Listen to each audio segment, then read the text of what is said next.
Abra sua Bíblia comigo, no livro de Atos dos Apóstolos, Atos capítulo de número 3, quem encontrou, diga amém. E Pedro e João subiam juntos ao templo à hora da oração, a nona. E era trazido um homem que desde o ventre de sua mãe era coxo, o qual todos os dias o colocavam à porta do templo, chamada Formosa, para pedir esmola aos que entravam. O qual, vendo a Pedro e a João que iam entrando no templo, pediu que lhe dessem uma esmola. Pedro, com João, fitando os olhos nele, disse: olha para nós. E olhou para eles, esperando receber deles alguma coisa. E disse Pedro: não tenho prata nem ouro, mas o que eu tenho, isso eu te dou. Em nome de Jesus Cristo Nazareno, levanta-te e anda. E tomando-o pela mão direita, o levantou, e logo seus pés e tornozelos se firmaram. E saltando ele, pôs-se em pé e andou. E entrou com eles no templo, andando, saltando e louvando a Deus. Amém, igreja? Feche a Bíblia, coloque no banco, na cadeira. Pegue na mão da pessoa mais perfumada do seu lado. Eu tentei bonito, não deu certo. Aperte a mão da criatura com carinho até ela falar aleluia. Pentecostal que não faz barulho. Está com defeito de fabricação, não é? Vamos orar. Senhor, nós te agradecemos. E nós entendemos que dentro de alguns minutos e mais uma vez esta linda igreja ficará pequena para o tamanho da glória que o Senhor vai mandar sobre nós durante esse culto. Eu quero acreditar, ó Deus, que os que vieram tristes voltarão para suas casas felizes e saltando nessa noite. Os que vieram se arrastando não voltam para casa se arrastando, Senhor. Voltarão debaixo de uma unção divina de renovo. E antes que eu comece a ministrar a sua palavra, cerque esta igreja com a sua glória. E num raio de 5 quilômetros, onde houver um demônio alojado, eu dou a esses demônios segundos para sumirem daqui. Porque se não sumirem, serão queimados pelo poder da sua glória, que aqui será derramada. Rasgue os céus sobre nós esta noite. Manda anjos de fogo descerem aqui. Que estes anjos desçam trazendo brasas de fogo nas mãos. Comecem a esparramar estas brasas entre nós. E onde houver um crente cheio do Espírito Santo, pega ele nesta noite, Jesus, e mostra o caminho da verdadeira e poderosa adoração. Fala conosco, fica conosco, é o que eu te peço agora e sempre, e toda a igreja diz. Amém. Os que podem tomar o seu assento aplaudindo a Jesus porque Ele é bom. Vou aproveitar que o pastor Chagas está ali. Pastor Chagas, o senhor pode me dar um pouquinho mais de ganho de voz aqui nos retornos do púlpito? Som, isso. Muito obrigado, pastor. Vai ganhar um beijo agora, né? Pelo sorriso do pastor, ele está carente, pastor. Todo mundo depois dando um abraço nele. Beijo só a pastora vai dar, né? Graças a Deus. Queridos, a noite de hoje, permitindo Deus, vai marcar os nossos corações para sempre. Não existe reunião infrutífera, porque a palavra de Deus jamais volta vazia. E ela vai cair em algum lugar. A Bíblia diz na boca do próprio Cristo que um certo semeador saiu a semear e a palavra caiu em vários lugares. O problema não estava na semente plantada, estava no lugar onde ela havia sido plantada. Se nessa noite houver aqui corações que estão desejosos, com fome de Deus, e essa semente cair no seu coração, a sua vida vai ser marcada entre dois tempos, antes dessa noite e depois dessa noite. Posso ouvir um grito de glória a Deus aqui da igreja? Como eu sou pregador das antigas, lá da moda antiga, eu sou movido a grito, tá? Então, se vocês puderem me ajudar aí, dando uns gritos de glória a Deus, nem que seja só para acordar o pregador, isso, para eu saber que estou no meio de um povo pentecostal. Tem algum pentecostal de verdade aqui? Não mente não, que até agora eu não vi você ser pentecostal de jeito nenhum. Quero ver você ser pentecostal a partir de agora, tá bom? Pastor Roberto Marinho me acompanha aqui no teclado, está dando defeito aí o velhinho teclado. Ele estava falando do velhinho que acompanha ele, eu achei que era eu. Aí depois que ele falou que era o teclado, que eu me toquei, né? Mas porque eu também estou tão velho quanto o teclado, né, Roberto? Agora chegou o som, né? Pronto, agora o som chegou. Então agora que chegou, abaixa só um pouquinho aqui para mim, só aqui nos PAs, deixa para a igreja aberta, tá bom? Prontinho. Queridos, eu estava meditando nessa tarde, pedindo a Deus uma palavra para esse culto, visto que eu prego há 30 anos. Já preguei em quase 100 países do mundo e pelo Brasil, mais de 4.000 municípios, lá da terrinha Tupiniquim. Aí tirou o som, deixa o som do jeito que estava, por favor, para mim. Isso, volta ele do jeito que estava, isso. Prontinho. E pregando durante tantos anos assim, o que não me falta é experiência com o altar. Principalmente quando eu começo a perceber assim que é um ambiente que ele estava indo tudo bem até a hora do louvor e quando vai ter a participação do cantor e do pregador começa a zangar é porque tem alguma interferência espiritual.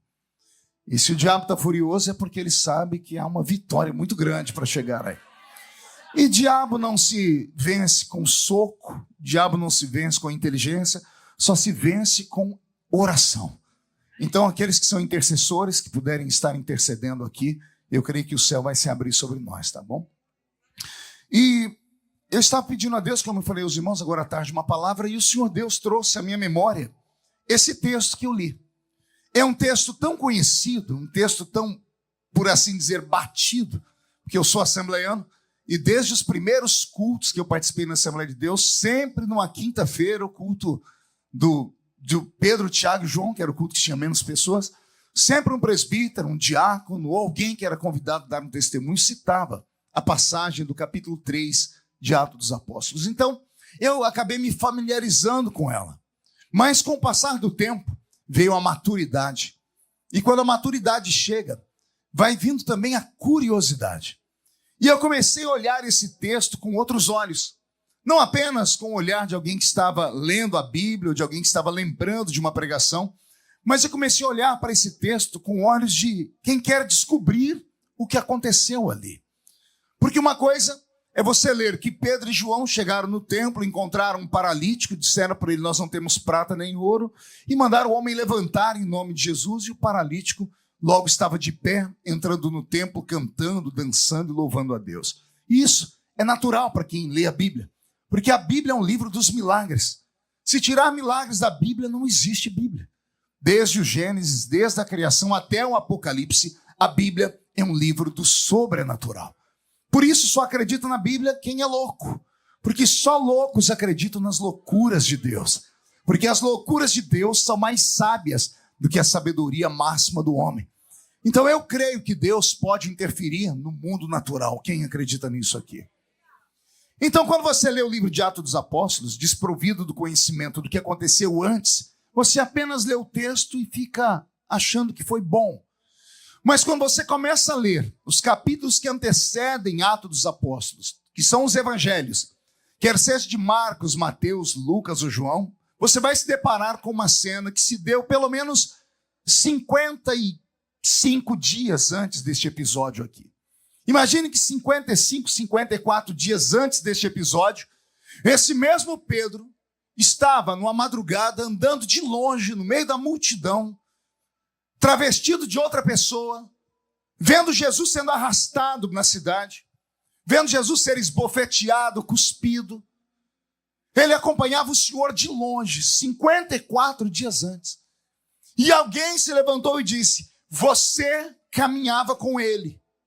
E esse Pedro gritou, eu nem o conheço. Daqui a pouco alguém falou, mas as suas vestes são iguais às vestes dele. E Pedro de novo disse, você está enganado, está equivocado, eu não o conheço. E todos conhecemos a história, que na terceira vez que Pedro nega Jesus, o galo canta. E a tristeza cai no coração de Pedro, ao ponto de Pedro simplesmente desaparecer depois disso tudo. Jesus, naquela noite, é julgado de maneira injusta, sem ninguém para o defendê-lo. Ele é condenado na manhã seguinte. Ele é crucificado naquela mesma tarde. E por 3 dias, a terra ficou vazia da sua presença. E esse Pedro, junto com os outros que sobraram, que eram 11, no total de 11, estavam dispersos, cada um para um canto. Até que no terceiro dia, no domingo pela manhã, 5 mulheres se levantaram e foram até o sepulcro para ungir o corpo do Salvador. E ao chegarem lá na tumba, a pedra estava rolada para um canto, 2 homens de branco assentados sobre a pedra, e antes que as mulheres tivessem um infarto do miocárdio pela visão, os homens de branco gritam com elas, perguntando: por que procurais entre os mortos aquele que vive? Ele não está mais aqui, ele já ressuscitou. Este episódio nós vamos ler ele nos 4 evangelhos. Todavia, há um episódio dentro deste episódio que só é relatado por um certo evangelista chamado Marcos. Lá no capítulo 16, no versículo 7 do seu livro. Ele é o único que vai dizer que aqueles anjos que falaram às mulheres porque procuravam entre os mortos aquele que vivia, esses mesmos anjos vão dizer a elas assim: vão, avisem aos discípulos e a Pedro, em particular, que o mestre vai encontrá-lo lá na frente. Vou falar de novo para isso entrar no seu coração. Dos 4 evangelhos, apenas o evangelho de Marcos cita este episódio. Que os anjos, ao aparecerem para as mulheres, não falaram apenas: por que procurais entre os mortos aquele que vive? Os anjos disseram a elas: vão, avisem aos discípulos e a Pedro, em particular, que o mestre vai encontrá-lo. É muito lindo ler isso aqui, porque isso, se não mexe no seu coração, mexe no meu. Eu conheço a Bíblia e, como prego sempre acabo me emocionando. Porque olha o cuidado que tem Jesus com o discípulo que mais deu trabalho para ele. Pedro é o discípulo que mais deixou Jesus em saia justa. É Pedro que afunda nas águas, é Pedro que não deixa Jesus lavar os pés dele, é Pedro que arranca a orelha do soldado, é Pedro que pede para Jesus curar a sogra dele. Então Pedro é esse discípulo que sempre deixou Jesus em saia justa. Pedro, não conte para ninguém, caminhou ao lado de Jesus 3 anos e meio endemoniado, possesso. E não era por Zé Pilintra, Exu Caveira, Tranca-Rua, não. Era pelo chefão. Jesus falou: está chegando a minha hora. Pedro disse: tem pena de ti mesmo, Senhor. Jesus disse para ele: para trás de mim, não ouvi. Ixi, Lúcifer, o cão, o capeta, o capiroto encarnado, estava dentro de Pedro. E Pedro já tinha curado, Pedro já tinha ajudado na multiplicação dos pães, Pedro já tinha até expulsado demônios. E Satanás estava dentro dele. O Senhor disse: Pedro, o diabo pediu a sua alma para cirandar com você. Pedro é o discípulo que mais dá trabalho para o mestre. E eu me emociono quando leio a história dele, porque, sendo aquele que mais deu trabalho, o mais fraco de todos, é para o mais fraco de todos que lá no capítulo 16 do Evangelho de Mateus, Jesus chama ele num canto e diz: tu és Pedro. E sobre esta pedra eu edificarei a minha igreja, e as portas do inferno não prevalecerão contra ela. E aqui vale uma explicação, porque muita gente lê esse texto e acha que Pedro é o alicerce da igreja. Ah, se Pedro fosse o alicerce da igreja, já não existia mais igreja. Pastor, mas Jesus está dizendo que tu és Pedro. Exato, a palavra Pedro no grego é pedra pequena, pedra esmiuçada, pedra triturada. E uma pedra triturada vira areia. E a Bíblia diz que o homem que edificou a sua casa sobre a areia, veio o vento e derrubou a casa. Então Pedro não é o alicerce da igreja. Jesus está falando com Pedro e sobre ele mesmo. Jesus está apontando o dedo para ele, dizendo assim: ó, tu és Pedro, uma pedra pequena que não presta para nada, mas sobre esta pedra. Pegou aí ou não? Pedro está aqui. Tu és uma pedra pequena. O diabo pode cirandar com você, pode habitar dentro de você. Você pode me trair, você pode errar, você pode cair, porque você é só uma pedra pequena que não presta para nada. Mas sobre esta rocha, eu sou a pedra de esquina, a pedra angular, a rocha de Meribá que matou a sede de Israel no meio do deserto. O topo topo da montanha, arrancado sem o apoio da mão de um homem, que caiu nos pés da imagem, da visão do rei Nabucodonosor, que destruiu os reinos do mundo antigo. Jesus é a verdadeira pedra. Então Jesus está dizendo, tu és uma pedra pequena, que não presta para nada, mas sobre esta rocha eu edificarei. Não ouvi quem? Aí Jesus volta para Pedro. Tu és uma pedra pequena que não presta para nada, mas sobre esta rocha eu edificarei você. Porque você é a minha igreja. Não entendeu ainda, né? Querido, vem cá me ajudar, vem cá. Você me recepcionou ali tão abençoado, mas vem rápido. Isso, eu repreendo esse espírito de tartaruga. Pronto. Fica aqui na minha frente. Esse aqui é o meu Pedro. Olha lá, eu, Jesus e Pedro batendo papo. Tu és Pedro. Ah, uma coisa interessante.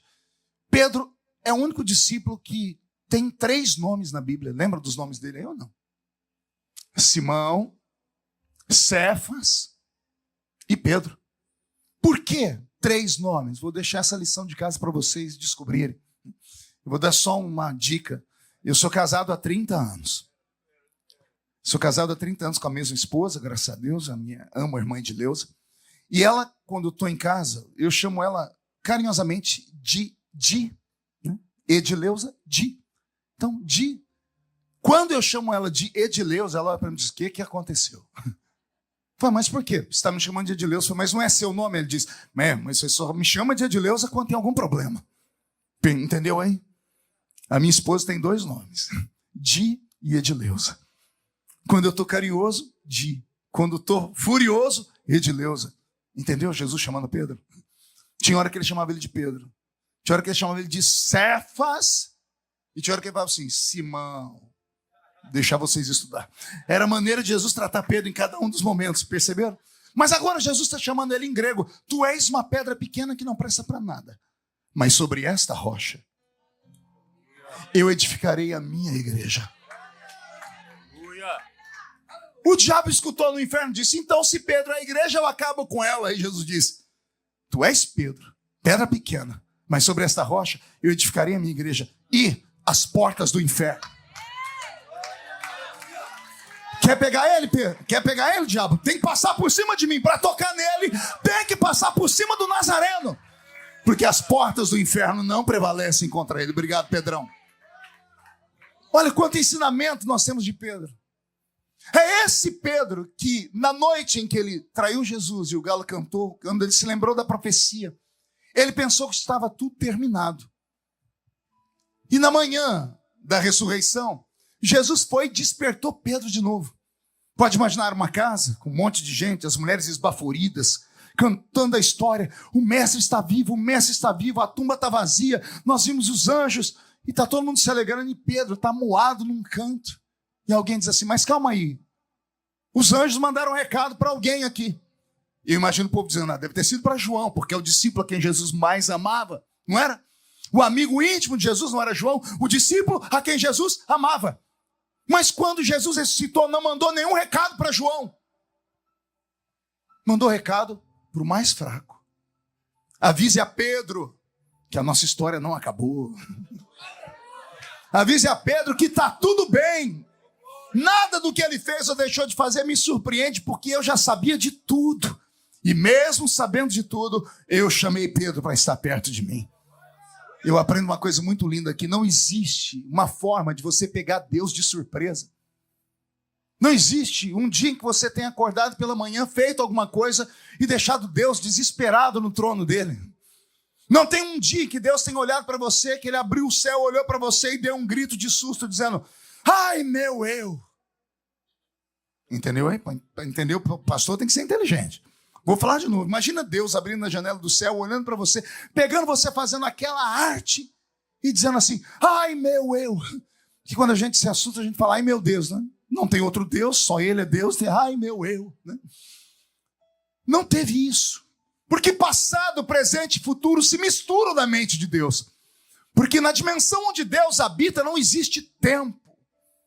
Para Deus, Ele está olhando para você neste exato momento e Ele está vendo você como um embrião no ventre da sua mãe. Ele está te vendo agora aqui, sentado neste culto, Ele está te vendo ou descendo a rampa fria, 7 palmos abaixo da terra, ou sendo arrebatado no último dia. Porque para Deus não existe tempo. Então, quando Deus vocaciona alguém, quando Deus chama alguém, Ele chama a pessoa com um pacote completo. A igreja tem dificuldade de aceitar as pessoas com seus defeitos, mas Deus não. Igreja não é só uma igreja, ela é uma casa de reciclagem.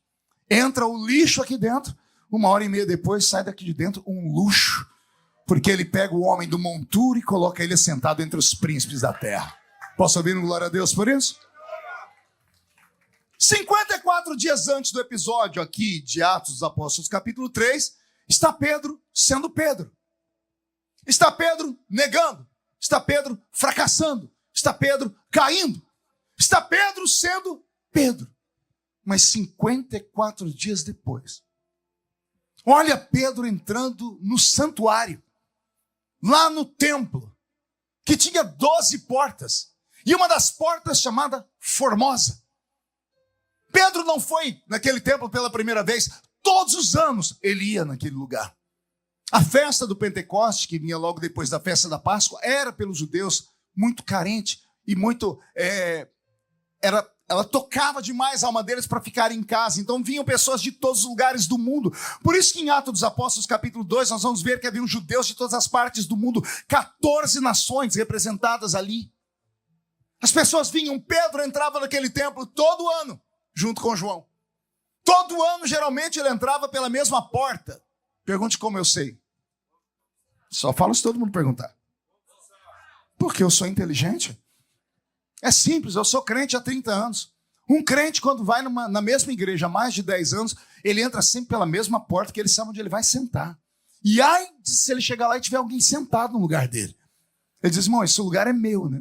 A criatura acha que porque dizime e oferta, comprou lugar para sentar ali, né? Como um clube. Pedro e João iam naquele mesmo lugar todos os anos. Eles entravam por aquela mesma porta. E agora tem mais um detalhe. Pergunte qual? Só falo se todo mundo perguntar. Aquele paralítico que estava ali era o mesmo paralítico do ano anterior. Era o mesmo paralítico de 15, 20 anos atrás. Possivelmente um garoto que recebeu um alvará para poder pedir esmolas com 15 anos de idade. No capítulo 4 ou 5 de Atos, vai dizer a Bíblia que ele tinha 42 anos, esse paralítico. Então ele estava sentado ali naquela mesma porta há mais de 20 anos. Ele tinha um alvará para receber esmolas por aquela porta.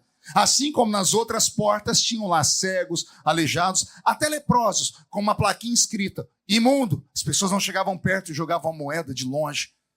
Pedro era acostumado a entrar naquela mesma porta, vendo aquele mesmo paralítico. O ano anterior ele entrou, deu uma esmola ou disse, Deus te abençoe, porque não tinha dinheiro. Pedro está indo no mesmo templo, na mesma porta. Lá está o mesmo paralítico. E o paralítico faz a mesma coisa de todos os anos. Ele estende a mão e diz, me dá uma esmola. Aí a Bíblia Sagrada diz que Pedro disse para ele, olha para nós. E aqui tem um pequeno detalhe. Pedro está pedindo para o paralítico olhar para eles, mas o paralítico já estava olhando para eles. Ou não? O paralítico pediu esmola para quem? Para o vento? Pedro passou e o paralítico pediu uma esmola. Pedro parou na frente do paralítico que está pedindo esmola.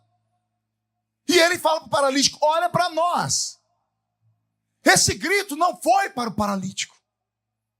Esse grito foi para as outras 11 portas. Porque as pessoas estavam entrando no culto. Esse grito foi para quem já estava dentro do templo. Para que as pessoas olhassem para ali. Pedro queria a atenção de todo mundo. E eu estou falando do Pedro que tinha vergonha. Eu estou falando do Pedro que tinha medo. Ele agora está dentro do templo, ele olha para todo mundo e ele diz assim, olha para nós. O paralítico fita o olhar nele, ou seja, olha com mais profundidade e todo mundo para. E Pedro grita, não tenho prata. Não tenho ouro. Mas o que eu tenho, isso eu te dou.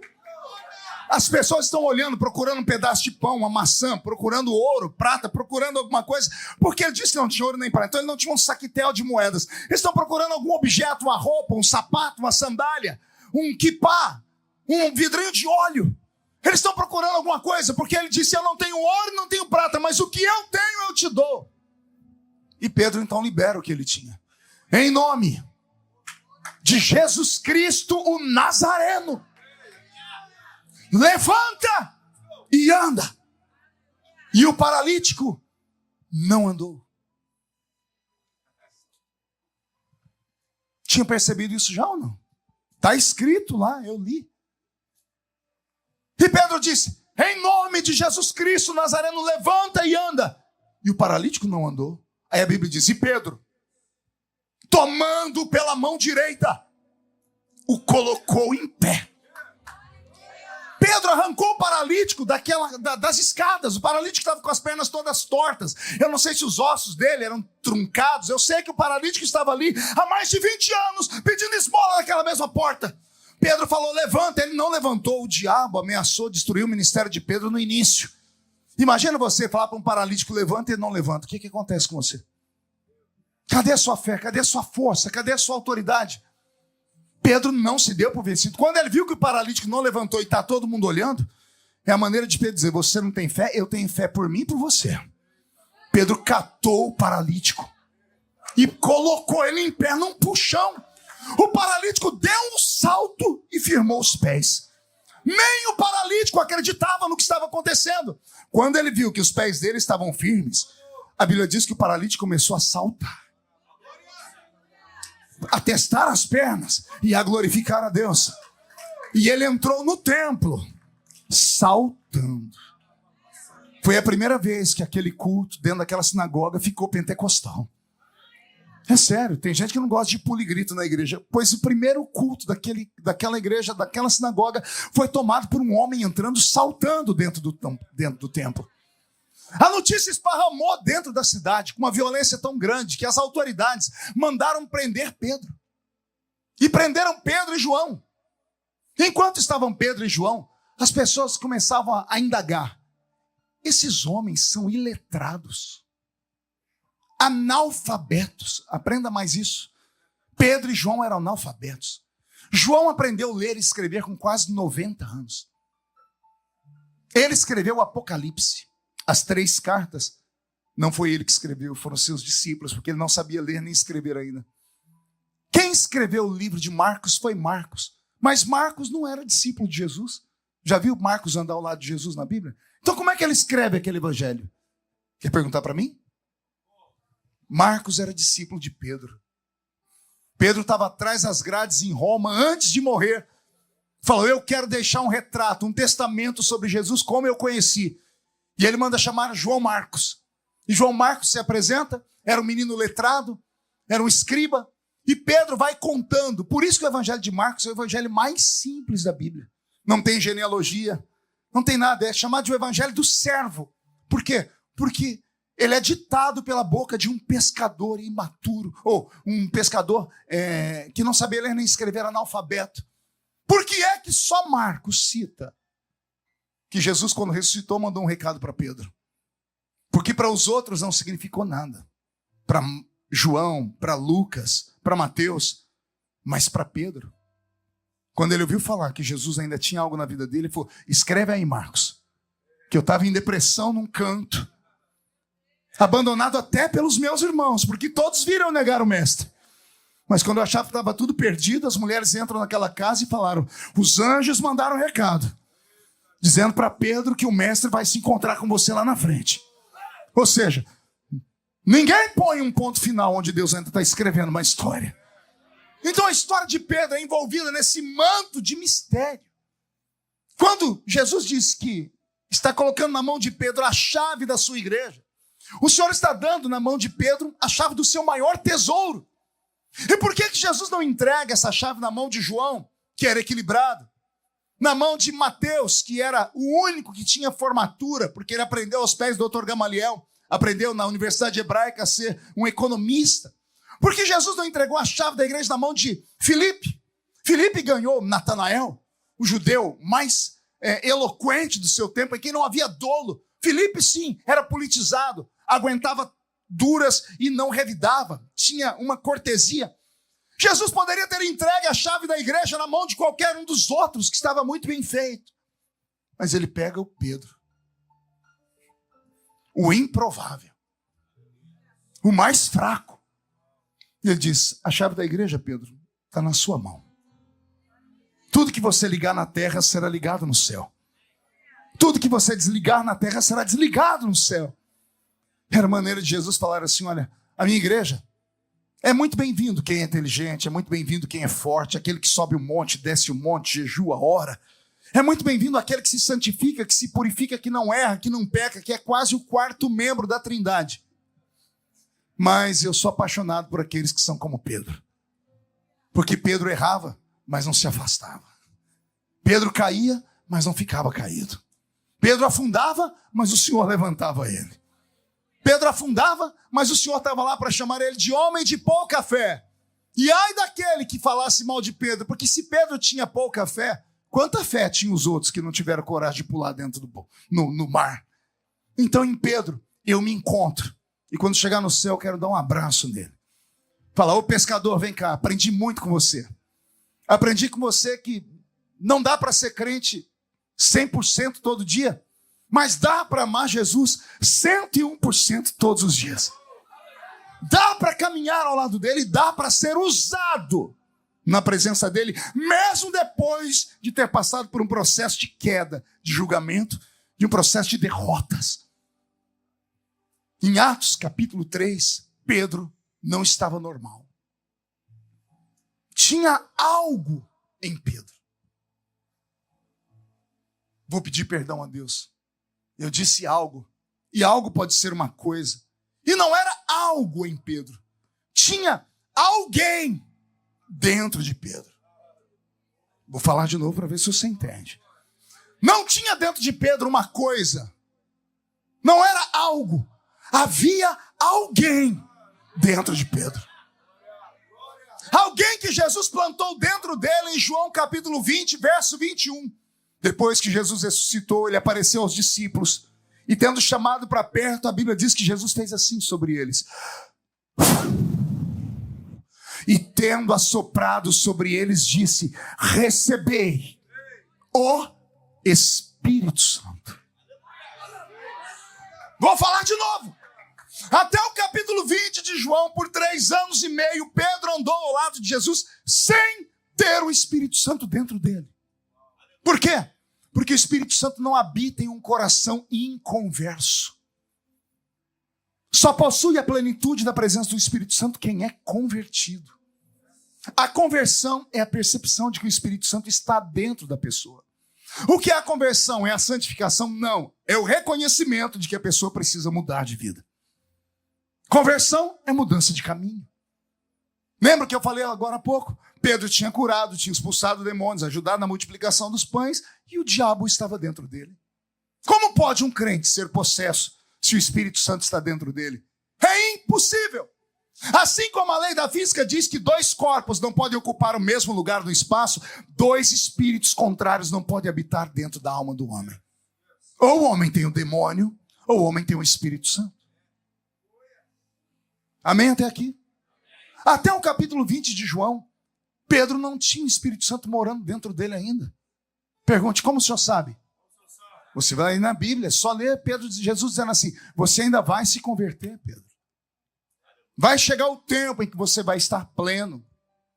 Quando foi que se deu a conversão? A conversão se deu no dia em que Jesus apareceu para eles, ressuscitado. Quando eles viram ele ressuscitado, todas as dúvidas acabaram. Porque eles viram ele pendurado na cruz. Eles viram ele desfacelado, não havia nele beleza nenhuma para que nós o desejássemos. E agora eles estão diante dele. Ele está pleno, carregando nas mãos as feridas, nos pés as feridas, mas o semblante de um anjo. Alguém lembra dele no caminho de Emaús? E os 2 discípulos, quando deram a ele a oportunidade de fazer a oração dentro da casa, e quando ele orou dizendo: graças te dou, meu Pai, e todo mundo assustou, porque Jesus foi condenado à morte porque chamou Deus de Pai. Nenhum judeu chamava Deus de Pai. E agora eles estão recebendo um viajante, e o viajante teve a oportunidade de fazer a oração, todo mundo de olho fechado, era para o viajante falar: graças te damos, Adonai. Mas o viajante diz: graças te dou, meu Pai. Quando eles abrem os olhos de susto, cadê o viajante? O pão está na mesa partida, a cadeira está vazia. Um olhou para o outro e disse: porventura não ardia o seu coração enquanto ele falava conosco no caminho? Era o mestre! Olha que coisa bela. Ele vai aparecer a eles agora para marcar encontros. Ele marca 2 encontros. O primeiro é em João capítulo 20. O encontro com os seus discípulos, com os seus apóstolos. Os únicos alunos que terminaram a faculdade, caminhando ao lado dele 3 anos e meio. Ele vai formá-los agora. No capítulo 20 está o mestre diante deles, o Rabi. Rabi é professor. Rabino, Rabi, Raboni. É a mesma palavra para mestre ou professor. Discípulo é aluno. Então, o mestre, o professor aparece para os alunos e diz assim, olha, agora vocês podem receber o diploma de formatura. Vocês agora estão plenos, têm todo o conhecimento. Naquele momento, os discípulos viram Jesus ressuscitado e se converteram de fato. Agora que eles se converteram e tiveram o entendimento de que Jesus era o Deus encarnado, não havia mais dúvida. Jesus pôde plantar dentro deles o Espírito Santo. E de que forma? Soprando sobre eles. Só há 2 manifestações assim na Bíblia. A primeira em Gênesis capítulo 2, versículo 7. Deus cria o homem, a sua imagem e a sua semelhança. Está o homem deitado na terra, somente carne.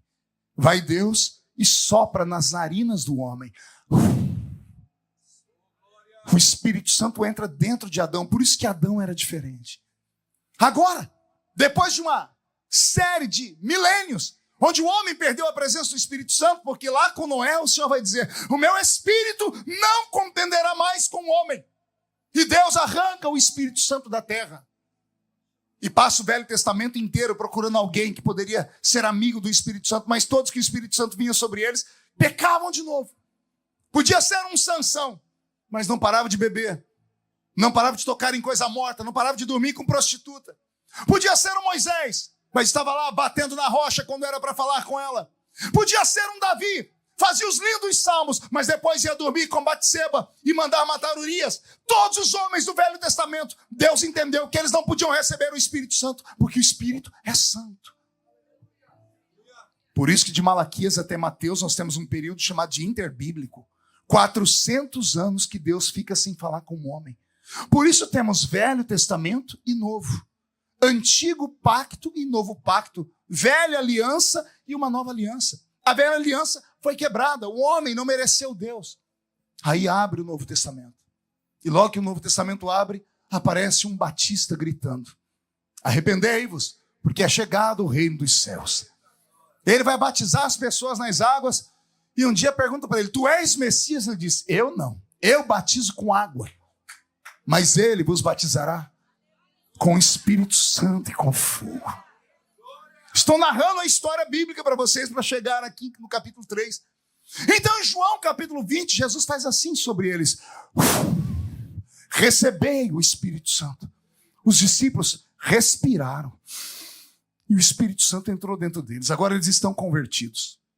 E é só isso que o homem precisa para ir para o céu.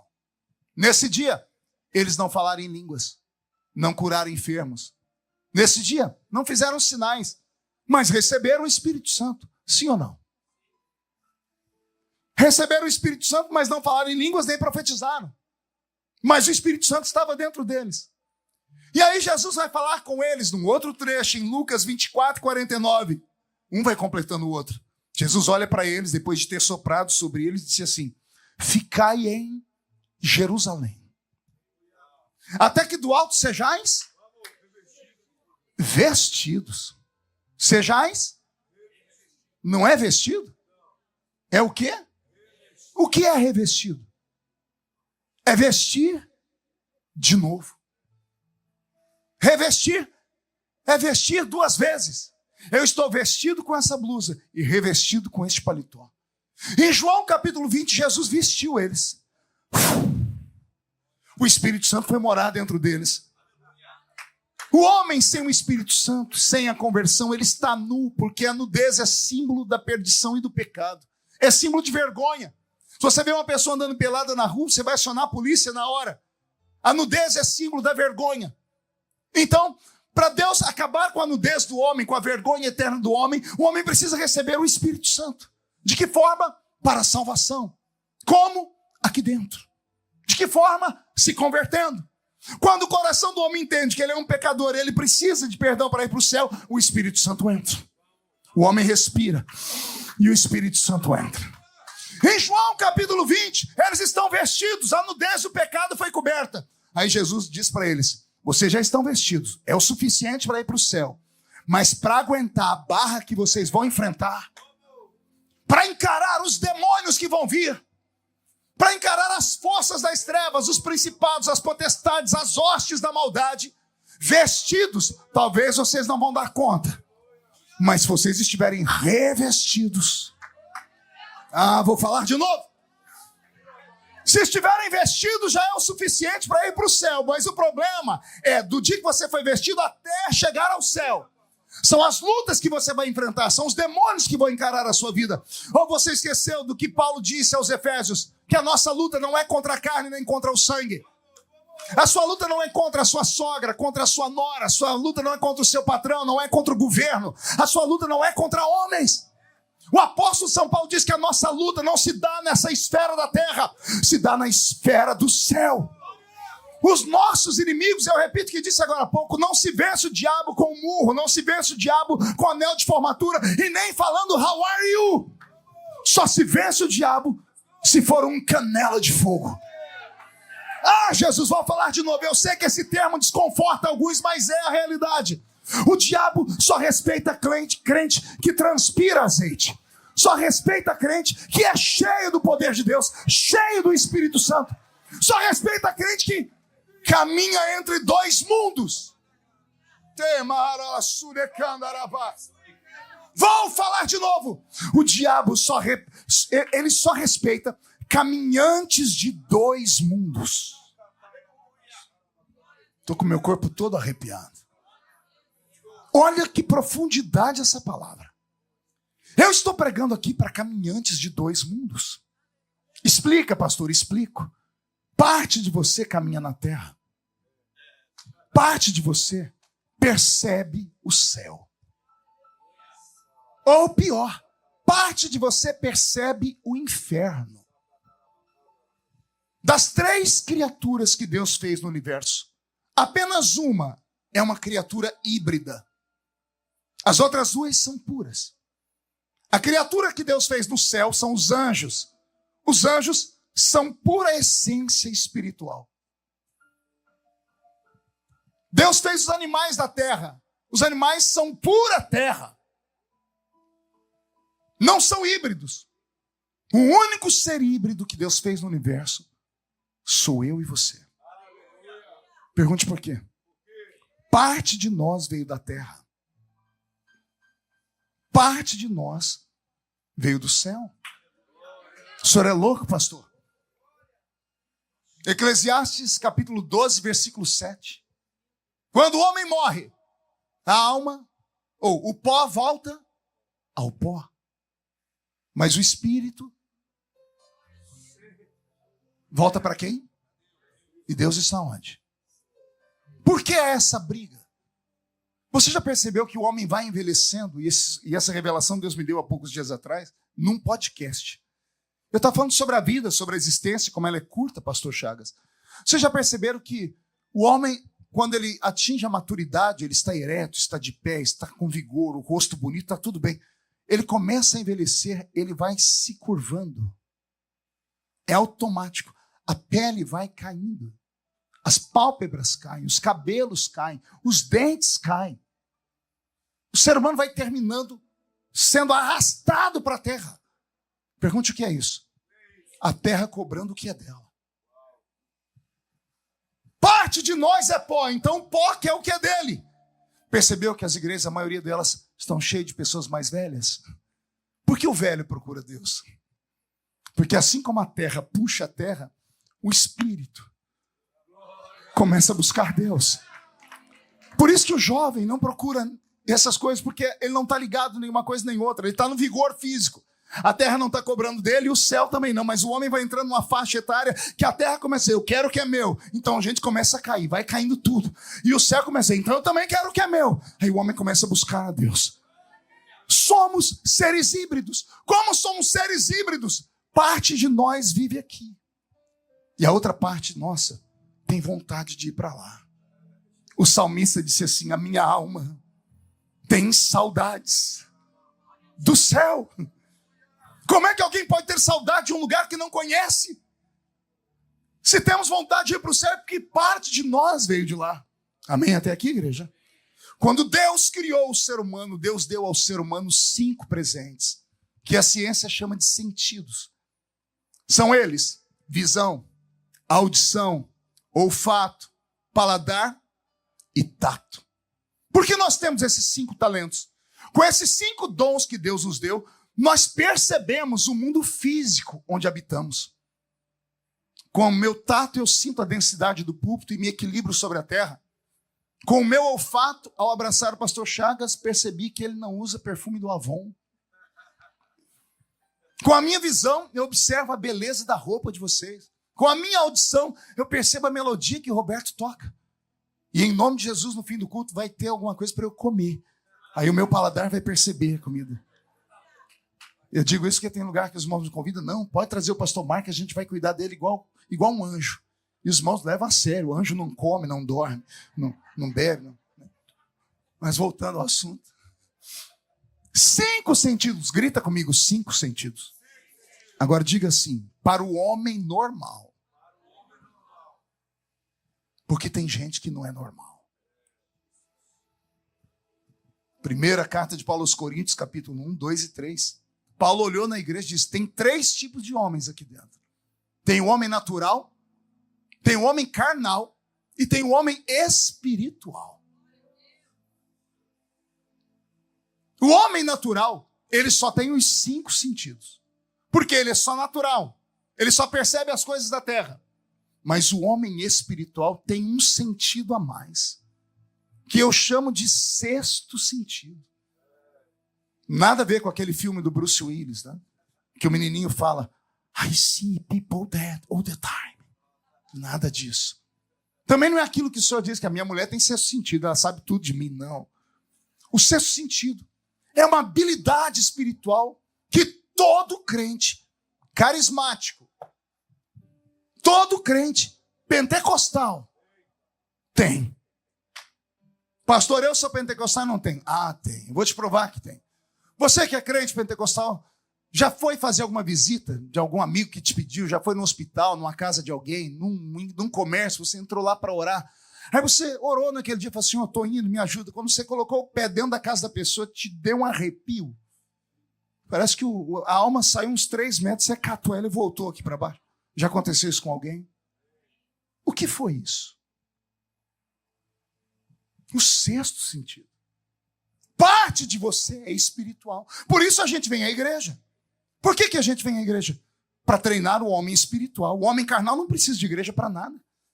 O homem carnal precisa do restaurante. O homem carnal precisa da festa, ele precisa extravasar, ele quer coisa dessa terra. A gente vem para a igreja para comer coisas do espírito. Nós ouvimos louvores para a nossa alma. E talvez seja esse o problema da igreja estar tão vazia de dons, diferente da igreja de 30 anos atrás, quando eu me converti. Por que a igreja de 30 anos atrás tinha mais dons? Porque os crentes buscavam mais a Deus, é simples. Matemática é simples. As pessoas não saíam da igreja, era de segunda a segunda. O crente só tinha 3 lugares para ir: igreja, escola e a sua casa. Às vezes só era bem-vindo na igreja, porque em casa a família não era crente, na escola era perturbado. Aí, depois de muita oração, Deus começou a abrir a porta do trabalho. Aí o crente foi para o trabalho também, mas nem no trabalho ele era querido. O único lugar que ele sentia paz era na igreja. Aí a gente morava dentro da igreja. Meu apelido era Beato de igreja. Santarrão. Fanático. Alguém lembra desses nomes? Já percebeu que a gente não consegue mais colocar esse nome em ninguém? Não tem mais um crente fanático na igreja. A gente não acha mais um santarrão. Porque as pessoas não se dedicam mais. E aí não se dedicam, não buscam, como vão receber? Aí não tem como receber. Aí não tem mágica. O mandorinha sozinho, aqui dentro, não faz verão. Mas se juntar a minha fé com a fé do pastor Chagas, que hoje o senhor estava orando aqui, o senhor falou uma língua estranha tão bonita, meu espírito foi ativado quando o senhor orou em línguas. Mais 1 minuto eu tinha interpretado aquelas línguas. Porque eu sou dessa geração. Sou caminhante de dois mundos. Eu percebo que há aqui dentro um mundo espiritual. Só que esse mundo espiritual, para ser ativado, é preciso que alguém saia da terra. Perceba que isso não é fácil. E se você perguntar para mim por que não é fácil, eu vou te falar, a culpa não é minha nem do Roberto, que nós jejuamos e oramos. É só você olhar do seu lado. E você vai ver uma criatura mascando essa desgraça desse chiclete. O outro dormindo. Ah, trabalhei demais, pastor, eu sei, mas se esforça um pouquinho para orar. Gente namorando, dando beijinho no rosto do outro, brincando. Aqui não é lugar para isso. Com todo o respeito que eu lhe tenho. Com todo o respeito do mundo que eu lhe tenho. Mas quem vem para um culto como esse tem que vir como aquele ser humano do século XXI, desesperado, quando vê que a bateria do celular está acabando. Alguém já passou por esse desespero? Está acabando a bateria. Você entra no lugar procurando uma tomada. Pelo amor de Deus, falta até fôlego. Aí quando você acha uma tomada, vem uma paz no coração. O crente tem que entrar dentro da igreja mais ou menos assim. Sua bateria está descarregada. É por isso que você não dá um glória a Deus, não levanta a mão. Não é porque você é moderninho, não é porque você é um crente muito sábio, nada disso. É porque está ruim mesmo, o negócio está bravo. É esse espírito dessa América bendita, abençoada, onde tudo é mais fácil de conseguir, tudo é mais bonito, tudo é mais tranquilo, tudo é mais confortável. Será que é as poltronas almofadadas? Será que é o ar-condicionado? Será que é as luzes belas e esse telão bonito? Dia desse eu cheguei na minha igreja, fiquei com tanta ira, porque eu sou pastor de igreja. Cheguei na minha igreja e o culto não fluía. Aí eu dei uma olhada nos crentes, banco tudo almofadado, cadeira almofadada, ar-condicionado, som de primeiro mundo. Eu peguei o microfone e disse assim, eu vou botar fogo nessas cadeiras, vou colocar banco de madeira aqui. Vou tirar esses ar-condicionados, vou botar aqueles ventilador que fazia aquele barulhão. Vou voltar pandeiro e sanfona nessa igreja. Eles vão falar, por quê, pastor? Por quê? Parece que tudo isso deixa você confortável. Aqui não é lugar de conforto. Aqui não é lugar de autoajuda. Aqui é lugar de ajuda do alto. Há uma guerra nesse momento.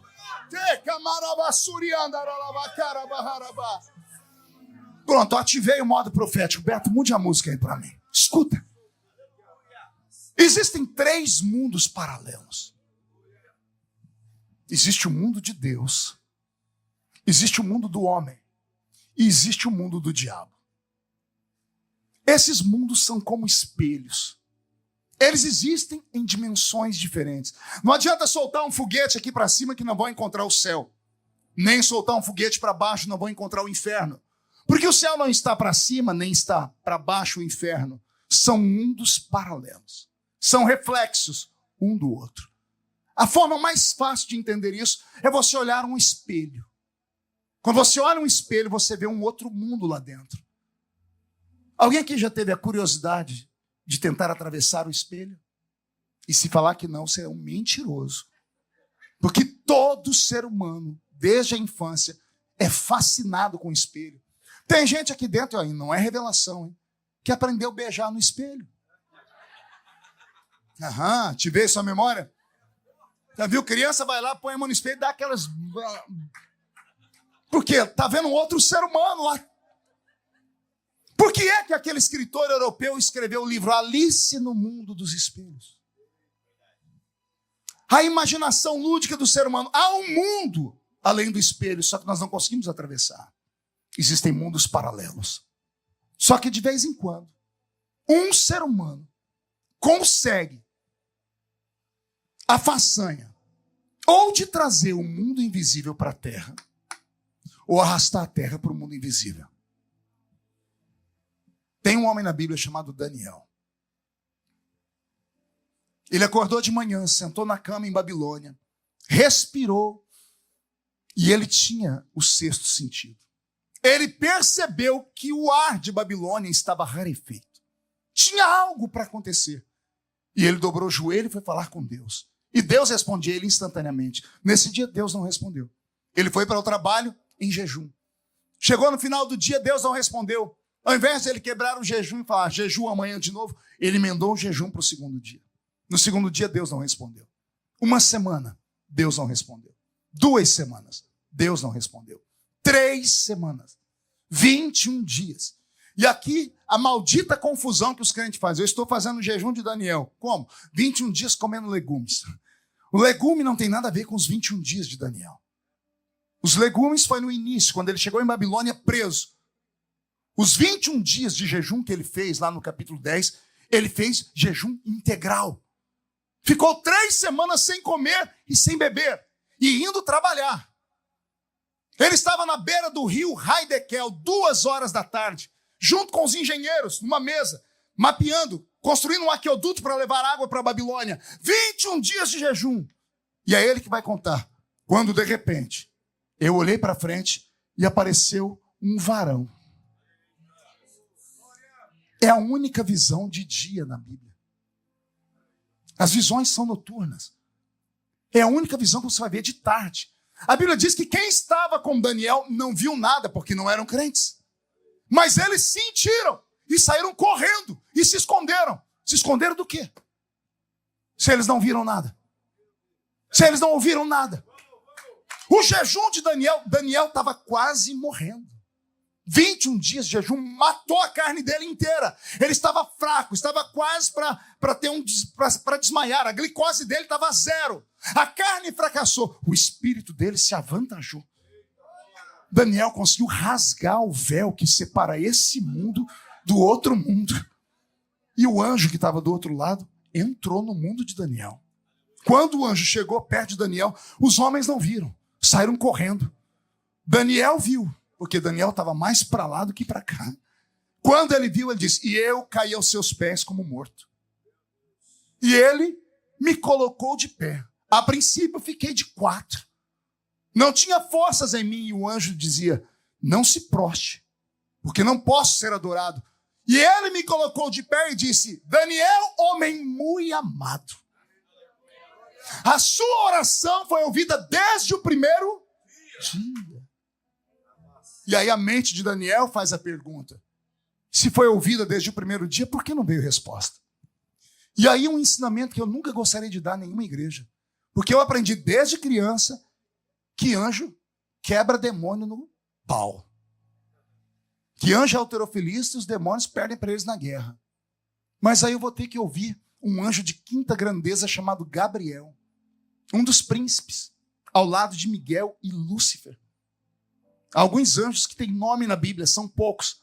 Temos na Bíblia Abaddon, Apolion, temos Daniel, temos Gabriel, temos Miguel, temos Lúcifer. Na Bíblia Católica nós vamos encontrar mais outros 3. Uriel, Rafael e mais um outro. Anjos de 5ª grandeza. Como arcanjos. Mas a Bíblia não chama Gabriel de arcanjo. Não era um anjo mensageiro comum. Não era um orfanim. Não era um querubim. Não era um serafim. Era um anjo de 5ª grandeza. E olha o que o anjo vai dizer para ele. A sua oração foi ouvida desde o primeiro dia, mas o príncipe do reino da Pérsia. Um demônio. Um principado. Não é esses demônios que manifestam em culto de igreja aí, não. Esses aí são demônios kamikazes. Cansados de viver. Aí vem para a igreja para ver se a igreja amarra e manda eles lá para o inferno para aguardar o dia do juízo final. É sério. Imagina, você está lá num jogo do... Vamos põe aí, Corinthians e Palmeiras. Aí um torcedor do Palmeiras vai lá, do outro lado, onde está a torcida do Corinthians, vestido de verde, gritando, Palmeiras. Vai morrer. Imagina um demônio entrar numa igreja com 100 crentes cheios do Espírito Santo. Ele está pedindo para morrer. Está entendendo? Esses demôniozinhos que se manifestam em igreja, daqueles que quando você vê, faz até o sinal da cruz, isso é demônio chulé. Eu estou falando de demônio sério. Potestades, principados, hostes da maldade. Demônios capazes de parar um anjo de 5ª grandeza. Capaz de amarrar um anjo. Gabriel falou, eu fiquei preso 21 dias no céu da Pérsia, sem poder chegar perto de você para entregar a sua resposta. Aí o anjo também acabou contando qual foi o segredo, né? Só que a sua oração mexeu tanto com o céu.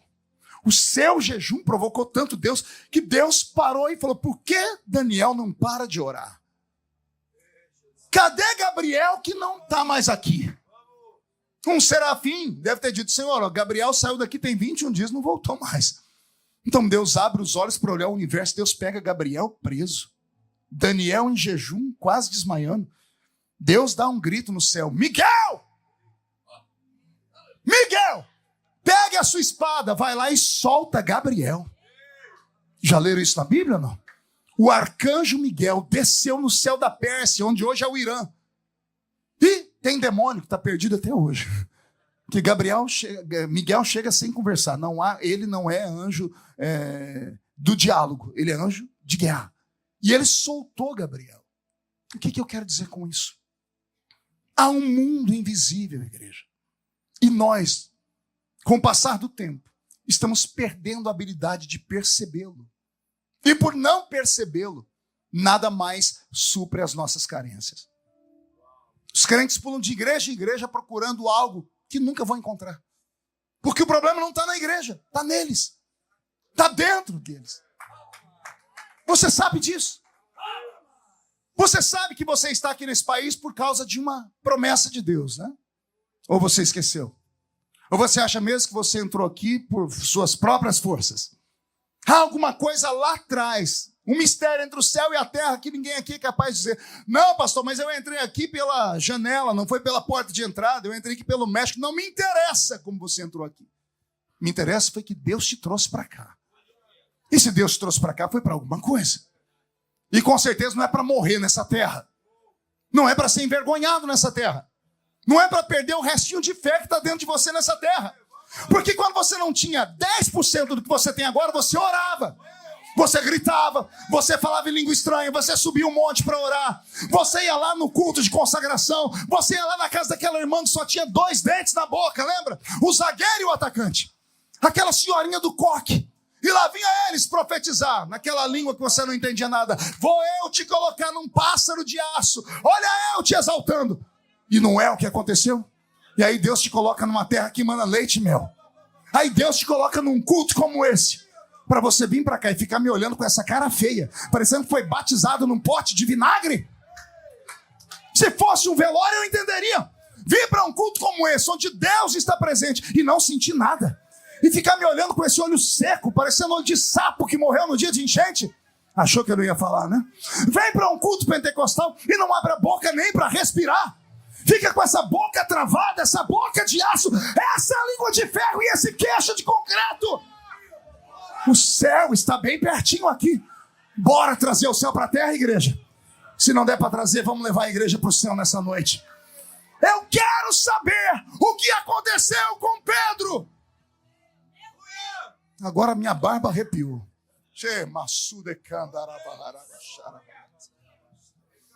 O que aconteceu com Pedro? Que fez ele receber uma inteligência que ele não tinha. Que fez ele receber uma audácia que ele não tinha. Uma autoridade que ele não tinha. Dons que ele nunca sonhou em ter. Aí eu tenho que voltar 2 dias antes do capítulo 3. Estavam todos reunidos no mesmo lugar. Quando de repente veio do céu um som, como de um vento forte e impetuoso, que encheu a casa onde estavam assentados. Foram vistos por eles línguas repartidas como que de fogo, as quais pousaram sobre cada um deles, e todos, não foi meia dúzia, e todos foram cheios do Espírito Santo. E começaram a falar. Falar o quê? Em outras línguas. Que línguas? Aquelas que o Espírito Santo lhes concedia que falassem. Aí o crente pentecostal muda a música aberta. Recebe o batismo com o Espírito Santo e não sabe o que fazer com ele. Quem aqui é batizado com o Espírito Santo? Quem fala em línguas? Deixa eu ver. Levante a mão bem alto, sem constrangimento. Para que você recebeu as línguas? Você sabe ou não? Hã? Quando você fala em línguas? Quando você sente? O que você tem que sentir para falar em línguas? Um arrepio na coluna? O ventinho da asa do arcanjo no seu rosto? Um foguinho descendo pelo pé? É isso? Aqueles que receberam línguas, receberam um idioma. O idioma te foi dado para um motivo. O apóstolo São Paulo explica na carta aos Coríntios, capítulo 14, quem fala em línguas não fala a homens, senão a Deus. Quem fala em línguas, diz Paulo, a sua mente fica sem fruto, ou seja, ele não entende o que está falando, mas o seu espírito ora bem. Olha que coisa. Como assim, pastor? Exato. Quando você está falando em línguas, você não entende bolhufas que você está falando. Paulo diz, a sua mente fica sem fruto. Mas Paulo diz, o seu espírito ora bem. Por que ele ora bem? Porque em mistérios fala com Deus. Você consegue imaginar isso? Entenda isso. Você está sentado aqui agora, em Deerfield, você está orando, você começa a falar em línguas. O seu espírito é transportado da terra para o céu. E você fica do lado do trono de Deus, falando no ouvido dele, cochichando no ouvido dele.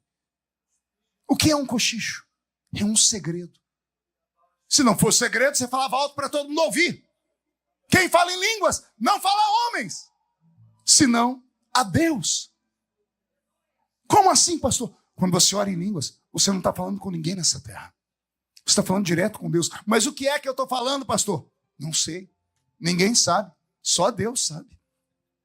O seu espírito está orando bem, porque é um idioma. Que idioma? Lá do céu. Lembra que eu te falei que parte de nós viemos lá de cima?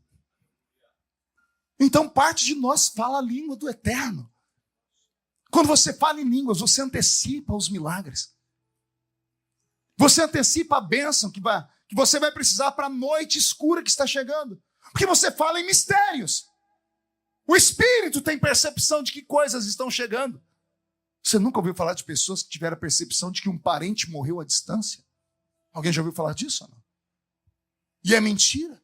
Não é mentira. Há provas. São pessoas que têm percepção. Sensitivas. Essa palavra incomoda porque é usada muito em centros de feitiçaria. Mas eles são os imitadores. Os originais estão aqui. É você quem tem que ter percepção. A Bíblia diz que Deus não faz nada sem antes comunicar aos seus profetas. Por que o profeta? Porque ele tem a percepção, ele caminha entre dois mundos. Aconteceu algo com Pedro que mudou a história dele. E aconteceu no dia em que ele foi batizado com o Espírito Santo. Sabe o que é o batismo com o Espírito Santo? É uma chave. Pergunte para abrir o quê? Um armário que é colocado na igreja, na frente do crente batizado com o Espírito Santo. O que tem nesse armário, pastor? 9 prateleiras. Em cada uma delas há um dom do Espírito. Dons de curar os enfermos. Dom de interpretação de línguas. Dom de variedade de línguas. Dom de discernir espíritos. Dom da fé. Dom da operação de maravilhas. Dom do conhecimento da palavra da ciência. Que nós chamamos de revelação. Os nossos cultos sempre tiveram essas manifestações. E por que acabaram? Porque nós estamos morrendo. Estamos nos perdendo. Nem os louvores trazem mais o céu para nós. Temos meia hora de emoção, choramos, derramamos lágrimas, para depois passar o resto do culto inteiro paralisado. Saímos mais frios do que entramos. Quem sabe nessa noite Deus não tenha marcado esse culto para mudar a sua história. Dwight Moody, o grande evangelista, o gordo evangelista da cidade de Chicago, era um pregador com os pensamentos de Calvino,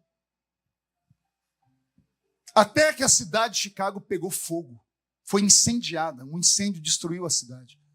O único prédio que ficou em pé era a capelinha onde Moody pastoreava. Quando ele viu que a cidade toda pegou fogo e a capela ficou em pé, ao invés de ficar feliz, ele entrou no quarto e gritou: Deus, quando verem que a capela está de pé, vão dizer que fui eu que joguei praga na cidade. Eu não posso sair desse quarto do jeito que eu entrei. Ele orou tanto, mas tanto, que ele deitou no chão.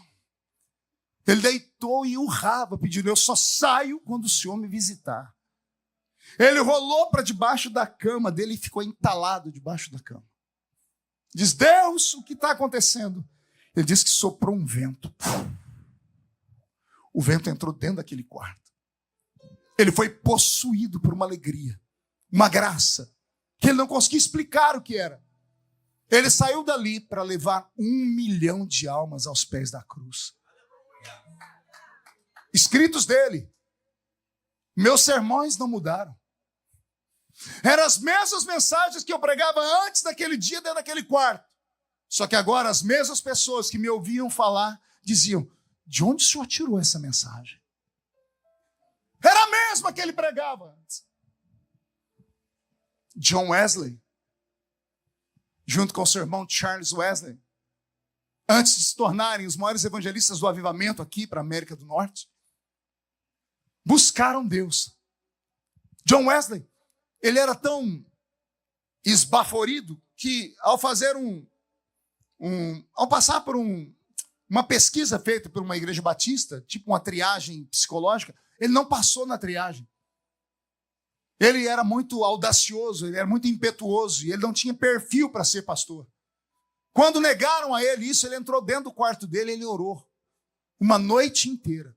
Charles Wesley, que era o irmão dele, disse que estava chegando em casa, escutou a casa tremer, sentiu a casa tremer, escutou barulhos. Ele botou o ouvido na parede de madeira, murros na parede. John Wesley tinha 1,5 metro de altura. E ele escutou John Wesley gritar: ou o senhor me usa, ou o senhor me mata. Porque os homens disseram que eu não presto para eles. Se eu não presto para o senhor, me mata também. Ou o senhor me usa, ou o senhor me mata. Charles Wesley escutou um barulho dentro do quarto. Ele disse que ele entrou correndo, parecia que tinha tido um terremoto. Ele entrou, estava John Wesley caído, tremendo. Ele voltou com o irmão, disse o que aconteceu. Ele disse: um vento saiu dessa parede aí e bateu em cima de mim e me derrubou para o chão. John Wesley saiu daquele quarto para começar a pregar. As igrejas não aceitavam ele ia para o meio da rua. Ele pregava para 10, 15 mil pessoas, sem microfone. Jonathan Edwards, pregador de um único sermão famoso: pecadores na mão de um Deus irado. Depois de pregar esse sermão, os cultos dele começou a ter manifestações. As pessoas começavam a tremer, caíam para o chão. Manifestações de demônios. E ele, um dos reformadores, nunca tinha visto aquilo, começou a estudar e aceitou. Ele foi vítima de um monte de outros pregadores que falavam que aquilo era coisa do diabo. E ele se tornou então um intelectual para explicar para eles que o poder do Espírito Santo não pode ser medido pela régua do homem. De que Deus não tem que dar satisfação ao homem das coisas que ele quer fazer. De que Deus se revela quando alguém busca. De que Deus não entra no lugar onde ele não é convidado. Faltar-me aqui tempo para contar a história de todos os grandes avivalistas da história. E todos eles tiveram um antes e um depois de conhecerem o Espírito Santo. Pedro recebeu o Espírito Santo. Levantou um paralítico. 2 pregações. Fundou uma igreja com 8.000 membros. Estão me ouvindo ou não? 2 pregações. Na primeira, 3.000 almas. Na segunda, 5.000 almas. 8.000 crentes com 2 pregações. O que será que Deus quer conosco nessa noite, pastor Chagas? Eu não vim aqui passear. Eu não vim aqui como deputado federal. Eu vim aqui como profeta. Profeta que já viu Deus fazer coisas extraordinárias. Deus quer fazer com que esta terra seja sacudida por um avivamento poderosíssimo. Só que este avivamento tem que ser desejado. Há 4 meses atrás, o mundo inteiro olhou para o estado do Kentucky. Um avivamento dentro de uma universidade. Me explica isso. Sem um pastor à frente, sem um líder de louvor à frente. Hora do recreio. Capela não é denominação religiosa. É um templo que é usado por todos. Macumbeiro usava lá, espírita usava lá, budista usava lá, católico usava lá. É hora do recreio, numa universidade americana onde o pecado corre solto. Tocou o sino do recreio. As tribos foram saindo. A tribo do sexo foram para os cantos escondidos para fazerem sexo. A tribo das drogas foram para um canto para se drogar.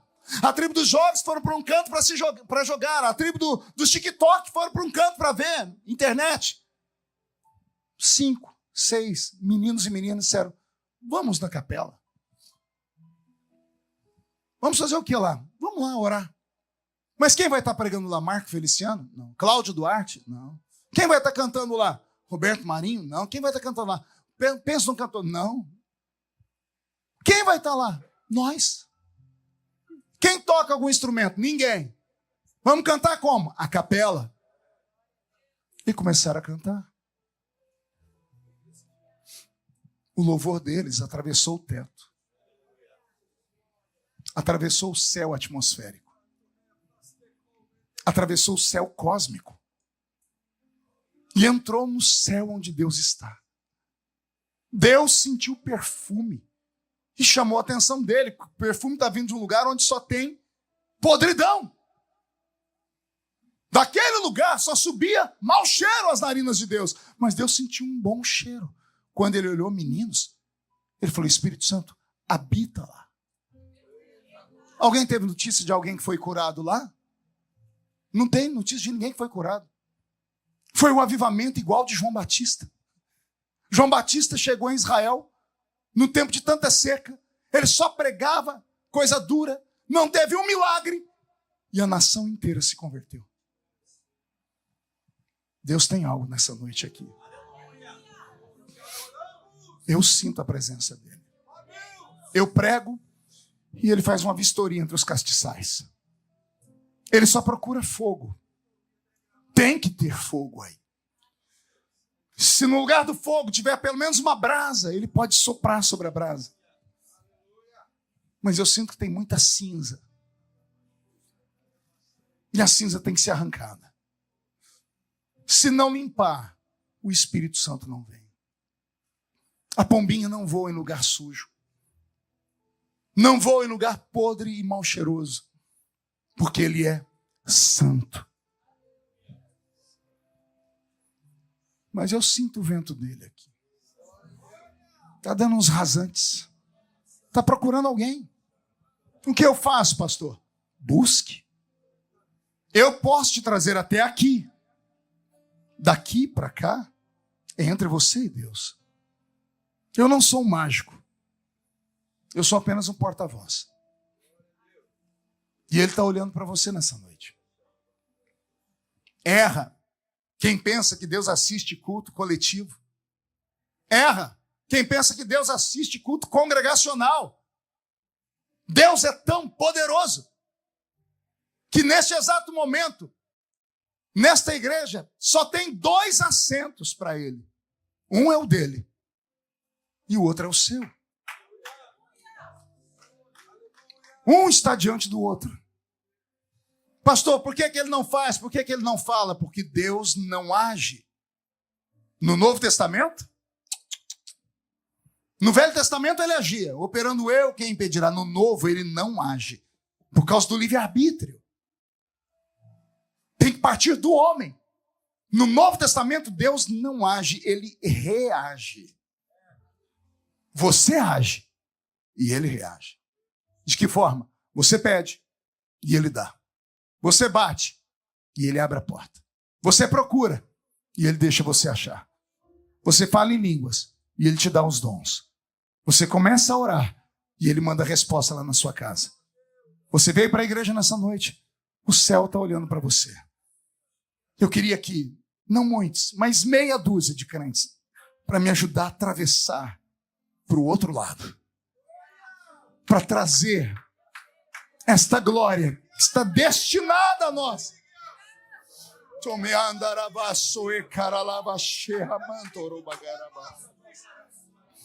Me ajuda. Os batizados com o Espírito Santo, vamos fazer um exercício agora. Feche seus olhos. Vamos orar em línguas. Vamos orar em mistério. Você é batizado e não ora, você está desprezando. Tem gente aqui que queria falar e não fala. Senhor, então batiza aqueles que querem. Faz, Senhor, o céu se misturar com a terra. Senhor, nós temos o ouro e a prata, mas nós queremos o levanta e anda.